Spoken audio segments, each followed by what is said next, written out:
2경 9,928조 원의 GDP로 세계 1위인 미국과 1경 6,330조 원으로 세계 2위를 기록 중인 중국이 정말 오랜 기간 무역전쟁을 해왔습니다. 2018년 3월 트럼프가 중국산 제품들에 25%의 관세를 부과한다는 행정서명을 하게 되면서 중국과의 무역전쟁을 시작하였는데요. 중국도 미국산 제품들에 막관세를 부과하는 악순환이 지금까지 이어지고 있습니다.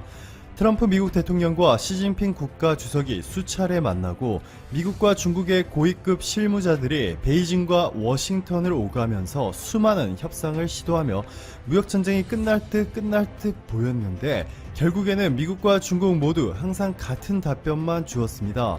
무역전쟁을 원하지 않지만 의견 차이를 좁히지 못했다 라고 말이죠. 자, 그런데요, 이렇게 답답해 보이는 미국과 중국의 무역전쟁은 사실상 이미 끝났다고 볼 수 있습니다. 표면적으로만 양국가 정상이 아직 합의문에 서명하지 않았을 뿐이지 더 이상 우리가 걱정할 필요가 전혀 없어진 것이죠. 그 이유를 알기 위해서는 우선 무역전쟁을 통해서 미국과 중국이 얻고 싶어하는 것이 무엇인지부터 자세히 알아야 합니다. 트럼프가 추구하는 것은 자유무역이 아니라 공정무역이죠. 중국 기업들의 저렴한 공산품들이 미국에 쏟아져 들어오면서 동시에 수많은 미국 기업들조차 인건비 대비 생산성이 월등히 뛰어난 중국의 공장을 지어 미국으로 들여오고 있습니다. 애플의 아이폰을 생산하고 있는 대만 기업 폭스콘도 중국에 공장을 두고 있죠. 이 때문에 아이폰 뒷면을 보시면 항상 이렇게 쓰여 있습니다. 캘리포니아에서 디자인했지만 중국에서 조립했어 라고 말이죠. 게다가 미국, 유럽 그리고 한국을 포함해서 대부분의 국가는 자국 통화의 가치, 즉 환율을 시장에서 알아서 변동하도록 냅두고 있는 반면에 중국은 정부가 철저하게 통제하고 있습니다. 이게 무슨 말이냐면요, 중국은 정부가 언제든지 원하면 위안화 가치를 엄청 낮춰서 해외에 수출하는 양을 쉽게 늘릴 수 있다는 뜻이죠. 이러니 미국 입장에서는 중국과의 무역을 공정하지 않다고 평가하는 것이죠. 또한 미국의 유리한 보호무역주의를 펼칠수록 수많은 글로벌 기업들이 폭탄 관세를 피하기 위해서 미국의 투자를 늘리게 되기 때문에 미국의 경제지표들과 일자리가 갑작스럽게 큰 폭으로 늘어나게 됩니다. 2020년 11월 3일에 예정된 미국 대통령 선거에서 재선을 노리고 있는 트럼프 입장에서는 꼭 이겨야만 하는 게임이죠. 그런데 사실 많은 분들이 오해하고 계신 부분이 미국의 이전 정권인 오바마 때는 전혀 없었는데 트럼프가 당선된 이후 미국이 갑자기 철벽 같은 보호무역주의를 시작했다고 잘못 알고 계십니다. 여기 세계무역기구의 자료를 보시면 중국을 상대로 한 미국의 보호무역 조치는 조지 부시 때부터 급격하게 증가하기 시작한 것을 확인할 수 있습니다. 이후 버락 오바마 정권 시절에도 상당히 큰 폭으로 늘어났고 트럼프가 당선된 후에 실질적으로 늘어난 보호무역 조치는 상대적으로 적습니다. 다만 워낙에 말투가 공격적이고 유리한 협상을 위해서 가끔 정신이 나갔나 싶을 정도의 발언들을 쏟아내서 그렇지 실질적으로 행정서명을 맞춰서 새롭게 생겨난 조치들은 규모 측면에서 이전 정권들보다 더 약한 수준이죠. 이외에도 트럼프가 중국과의 무역전쟁을 통해서 원하는 것은 여러 가지가 있는데요.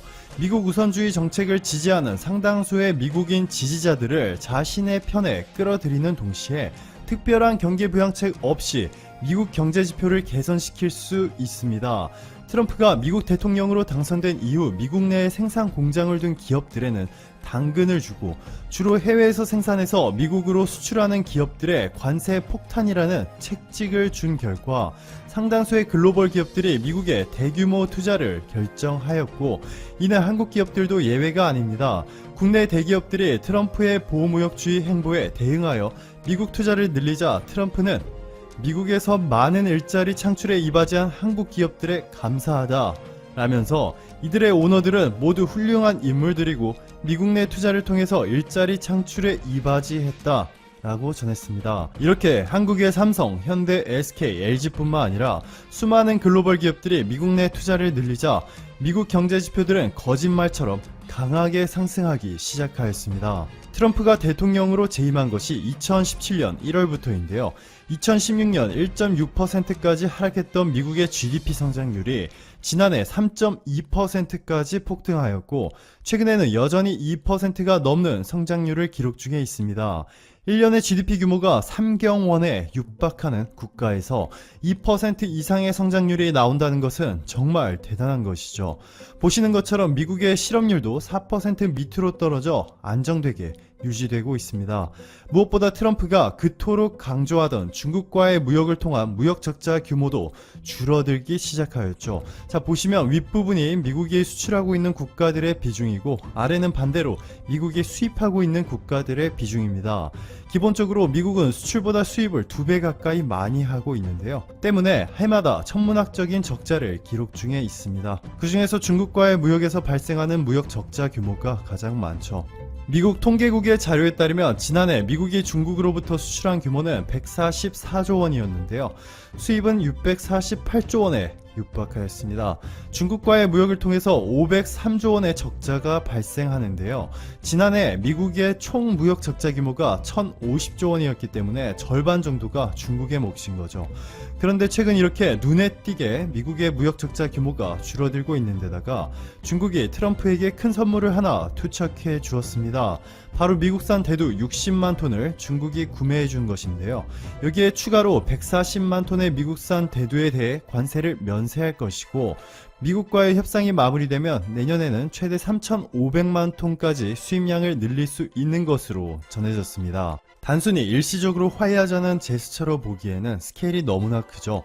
중국이 미국산 농산물을 대규모로 사들인다는 것은 트럼프와의 완전한 화해를 뜻합니다.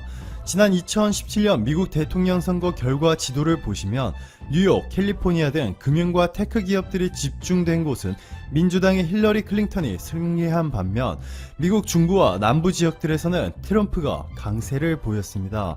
자, 여기 지도 하나 더 보여드릴게요. 미국에서 농사가 어디에서 이루어지고 있는지 나타내는 지도인데요. 신기하게도 트럼프가 승리했던 지역들과 일치합니다. 그런데 미국의 농업 인구는 많지 않고 점점 줄어들고 있는데 뭐가 그렇게 중요하냐 라고 생각하시는 분들이 계실 수 있는데요. 미국의 선거 방법을 이해하셔야 합니다. 미국은 대통령 후보에 직접 투표하는 방식이 아니죠. 대신에 선거인단에 투표하는데 주마다 배정된 선거인단 수가 다릅니다. 캘리포니아의 선거인단 수가 55명으로 가장 많고 텍사스 38명, 뉴욕 29명, 플로리다 29명 이런 식으로 말이죠. 여기 지도를 다시 보시면 캘리포니아에서는 민주당이 이겼으니 선거인단 55명을 전부 민주당이 가져가게 됩니다. 공화당이 캘리포니아에서 몇 표를 받았던지 상관없이 승리한 민주당이 해당 주의 선거인단 전부를 가져가게 됩니다. 이런 특이한 방식의 대통령 선거를 고집하다 보니 지난 대통령 선거에서 힐러리가 6,585만 표로 트럼프 6,299만 표보다 무려 286만 표 더 많이 받았음에도 트럼프가 대통령으로 당선이 된 것이죠. 자, 이제 트럼프가 왜 이렇게 미국 농부들에게 잘 보이려고 하는지 이해가 될 것으로 생각이 되네요.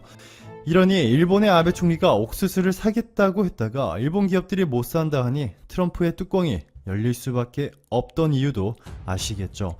그런데 여기서 중국의 미국산 농산물 대량 구매는 트럼프의 가려운 곳을 제대로 긁어준 것으로 내년 선거에서 트럼프가 더 많은 표를 받을 수 있도록 도와준 셈이죠.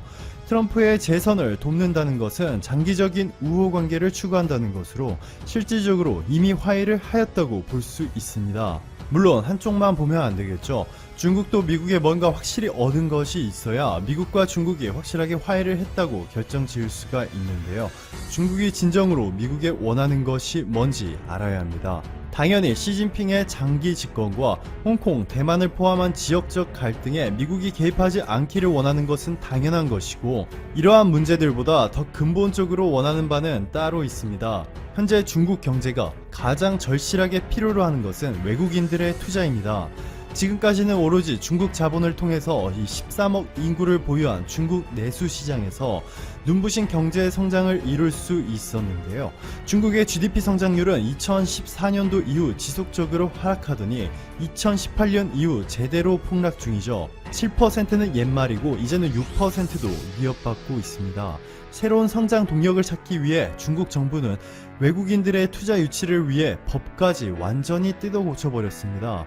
2019년 3월 15일 중국이 새로운 외국인 투자법을 발표하였는데요. 캐나다의 비영리 재단 아시아 태평양 재단에서 이 핵심 포인트들을 잘 요약해 주었습니다.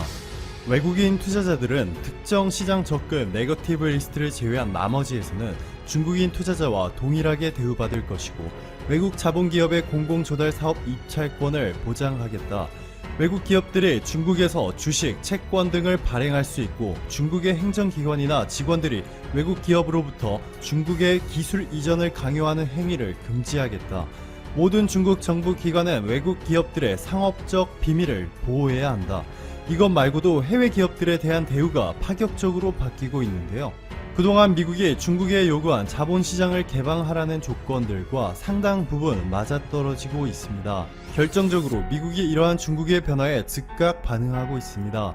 블룸버그의 최근 보도에 따르면 블랙록이 텐센트와 협력해 중국 투자를 확대한다는 소식입니다. 블랙록은 세계 최대 규모의 미국 자산운용회사로 올해 6월 30일 기준 운영하고 있는 자산이 무려 8,208조 원, 전 세계 유망한 대기업들의 주식들은 웬만하면 다 보유하고 있습니다. 참고로 한국의 대표 기업인 삼성전자와 SK하이닉스 주식도 5% 이상씩 보유하고 있죠. 이 블랙록이 중국 텐센트의 도움을 받아 여러 가지 방면으로 중국 내 투자를 확대할 것으로 전해졌는데요. 워싱턴 포스트는 미국의 블랙록과 중국 텐센트의 협력을 이렇게 표현합니다. 텐센트는 돈을 추출할 수 있는 플랫폼을 가지고 있으며 블랙록은 그것을 주차할 장소를 제공한다 라고 말이죠.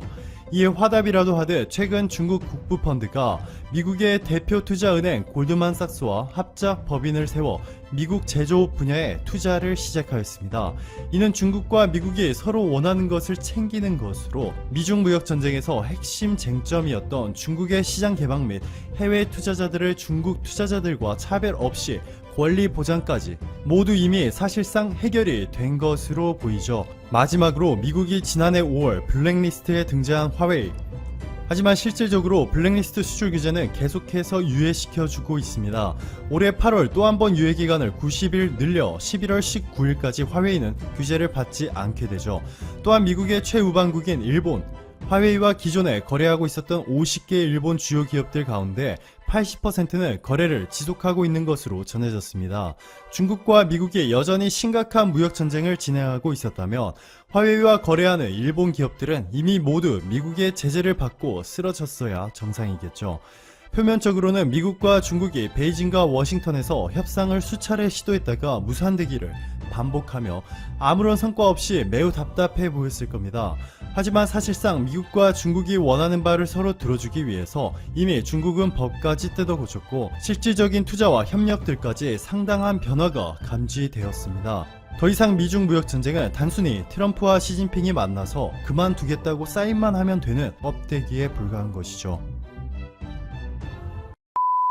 大家好，我是 팅동. 여러분 안녕하십니까? 들어서 중국 속까지 알아보는 팅동입니다. 오늘은 기성용 선수의 반가운 라리가 진출 소식 준비했습니다. EPL에서 오랫동안 활약했던 기성용 선수는 지난달 소속팀 뉴캐슬과 결별 후 K리그 복귀를 추진했지만 끝내 무산되고 말았는데요. 스페인 1부 리그 마요르카에 입단하며 어릴 적부터 꿈꿔온 라리가 무대에서 유럽파 경력을 이어가게 되었습니다. 계약 기간은 이번 시즌이 끝나는 6월 30일까지입니다.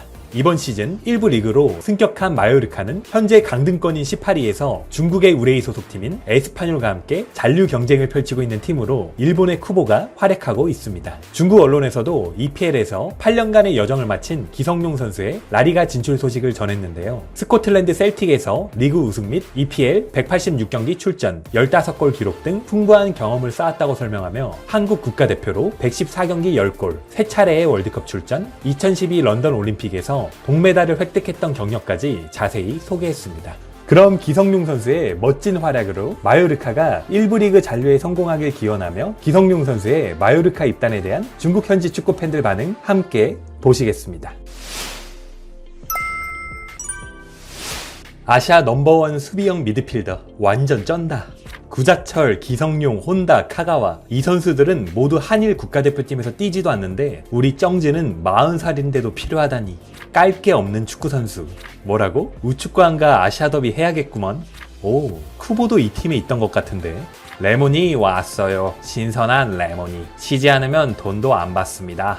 난 기성용이 정말 멋있는 것 같아. 저번에 기성용 중국 리그 올 거라고 하지 않았나? K리그에 돌아갈 수 없어서 라리가에 간다니. 우리 아빠가 탕수 생선에 식초를 너무 많이 넣었네. 일본과 한국은 꽃이 피는데 우리는 레몬이네. 전형적인 주장 스타일의 선수. 중국 선수도 아니고 중국 리그 선수도 아닌 한국 선수의 이적 소식을 우리가 보도하냐? 이게 바로 우리 아시아인들의 자랑이잖아. 중국과 한국 축구 선수 함께 잔류하자. 예전에 축구 게임하면 무조건 사야 했던 선수. 싸고 쓰기도 좋은. 기성용의 와이프는 기성용보다 8살 많아. 중한 더비. 마요르카는 잔류 걱정 없겠네. 14-15 시즌 개막전에서 맨유 상대로 골 넣었지. 우레이와 만날 수 있는 거야? 기성용은 쩡지와 팀 동료이자 경쟁자여서 알고 있는데 한국의 제라드라고 불려. 이렇게 오랜 기간 여전히 매우 안정적이야. 내년에 우레이와 함께 2부 리그 가자. 부럽다. 30살에 국대를 은퇴할 수 있다니. 예전에 셀틱에 있을 때 쩡지 자리를 밀어냈지.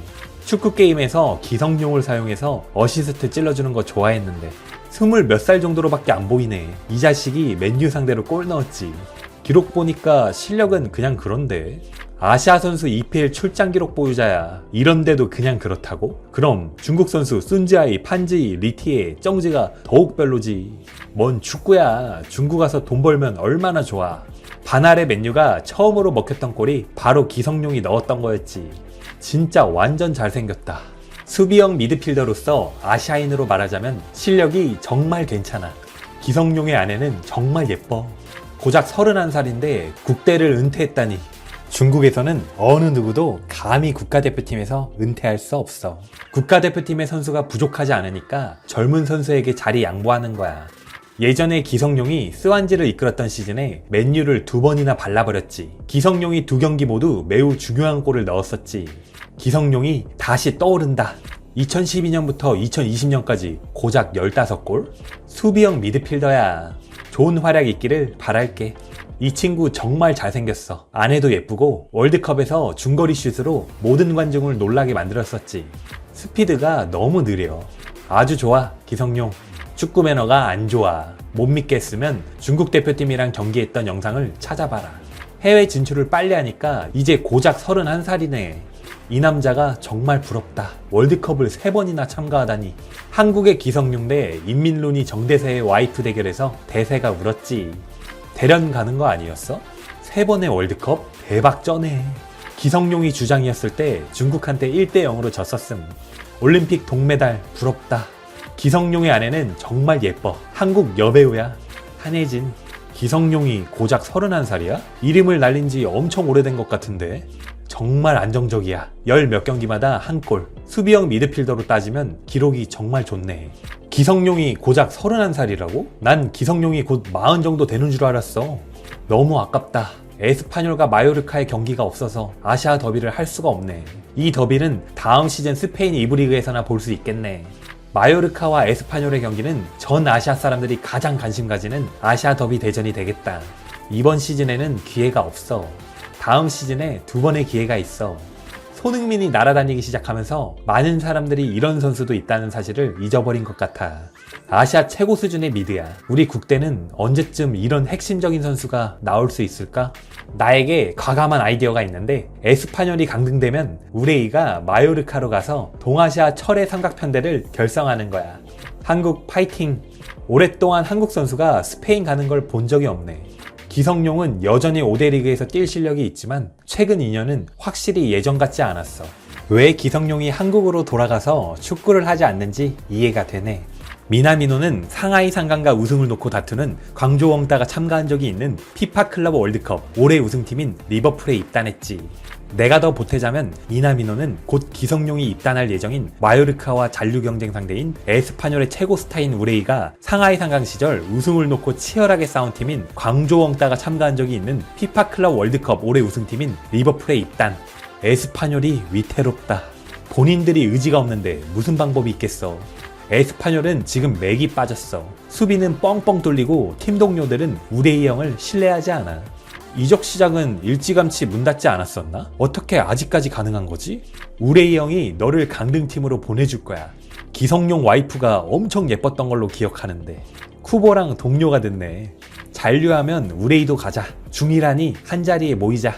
우레이가 스페인 2부 리그 가는 게 뭐가 나쁘냐? 중국 1부 리그보다 수준이 높은데 팀에서 한 무리가 나가고 우레이 중심으로 뛰면 경기를 많이 뛰게 돼서 폼이 좋아질 거다. 그렇게 간단한 일이 아니야. 스페인 2부 리그로 강등되면 팀의 관심도가 떨어지게 되고 스타 플레이어에 대한 관심도 사그라들지. 우레이가 에스파뇰에 입단할 수 있었던 건 어느 정도 상업적인 면이 있었던 건데 만약 우레이에 대한 관심도가 떨어지게 되면 최대한 빨리 에이스를 찾아와서 2부 리그에 복귀하겠지. 무슨 근거로 우레이를 중심으로 팀이 개편될 거라고 하는 거냐? 자선사업 하냐? 깜놀했네. 난 또 에스파뇰로 이적한 줄. 어떤 뉴스건 간에 다 우레이랑 엮네. 정상적인 기사 제목으로 올리면 아무도 안 볼 테니까. 오늘의 중국 반응은 여기까지입니다. 기성용 선수의 라리가에서의 새로운 도전을 응원하겠습니다. 그럼 영상 재밌게 보셨으면 구독과 좋아요 그리고 알람 설정까지 해주시면 저에게 큰 힘이 됩니다. 그럼 다음 영상에서 또 인사드리겠습니다. 감사합니다.